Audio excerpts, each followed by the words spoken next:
I had to guess, I would say that there's going to be an active, hot conflict with Iran that lasts a few weeks. Hot conflict meaning every day we wake up and we see new rockets being launched and new attacks, new air sorties being launched.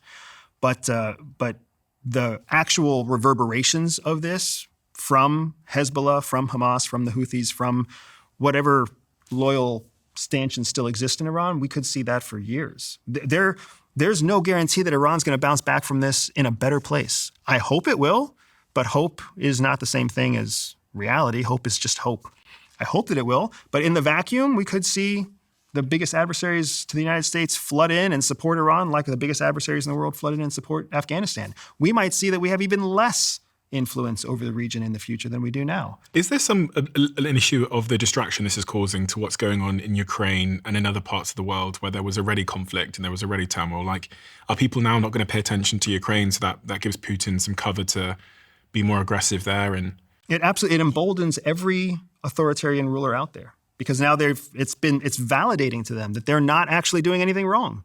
If the president of the United States can do it, then certainly Putin can do it, and Xi Jinping can do it, and any warlord in Africa can do it. It's allowed. Or on the flip side, it's showing that if you act outside of international norms, that the United States president will not hesitate to decapitate your entire leadership, which is something maybe we didn't think was conceivable a couple weeks ago. So there's that inverse message. Is it conceivable that both might occur? Yeah, yes, absolutely. both can be That's true. probably, Absolutely. It sounds to me like that might be the most likely outcome, that you're probably going to go one of either ways. You know, China might say now's a good time to get Taiwan because, I mean, objectively speaking, people are distracted and they've set precedents. It's a perfect time for someone to try to assassinate the president. But then Cuba might say, we're going to behave. Exactly. Because look what happens if we don't. What do you think, Annie, on this subject of what happens next and what's likely? I mean, to that end, I would say, how fascinating is it that what happened with Maduro in January still shocks me.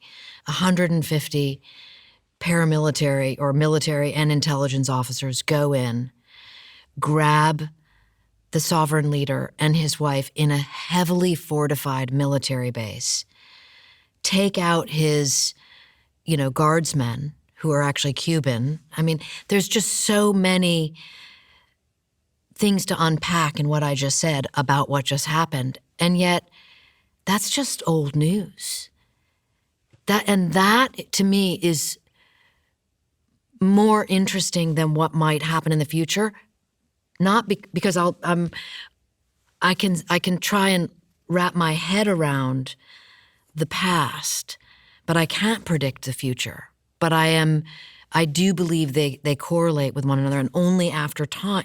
It's the old hindsight is 2020. It will make how Iran unfolds.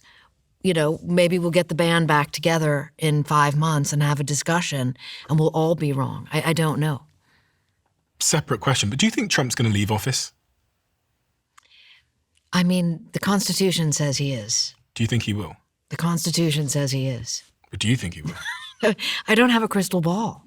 Do you think he'll leave office? I do. Do you think he'll leave office? I do. You do?